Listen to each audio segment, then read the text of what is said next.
Atigi 40 sekund ichida ingliz tilida soat qanday aytilishini o'rganib olamiz. Xo'p. Birinchi, ingliz tilida soat o'zi qanday so'raladi? What time is it? Can you tell me the time, please? Do you have watch? Uchala savol ham ingliz tilida soat necha bo'ldi degan ma'noni anglatadi. Xo'p, bunga qanday javob berishimiz kerak? Demak, doim javobni it is bilan boshlang.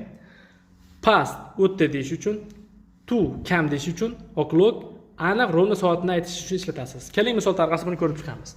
9 dan 10 minut o'tdi, 10 ta kam 10, 9:00. O'zbek tilida doim siz 9, ya'ni soatni birinchi aytasiz, keyin esa minutni aytasiz. Ingliz tilida esa aksincha, birinchi siz minutni aytasiz, keyin esa soatni aytasiz. Misol uchun, what time is it? Soat necha bo'ldi deb savol berilsa, siz doim hozir aytganimdek it is bilan boshlaysiz. It is 9:10. 10 minut o'tdi 9 dan. It is 10 to 10.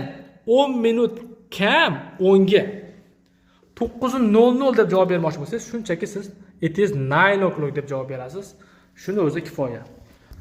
Xo'p, ushbu soatlarni siz kommentga yozib keting, albatta ingliz tilida. 40 sekund ichida ingliz tilida doim qoidalarni men Instagramda izohlab boraman. Instagramga follow qo'ying. Instagram profilimda Telegram kanalim ham bor. Profilda turibdi linki. Telegram qulay bo'lsa, Telegram kanalimga o'tishingiz ham mumkin.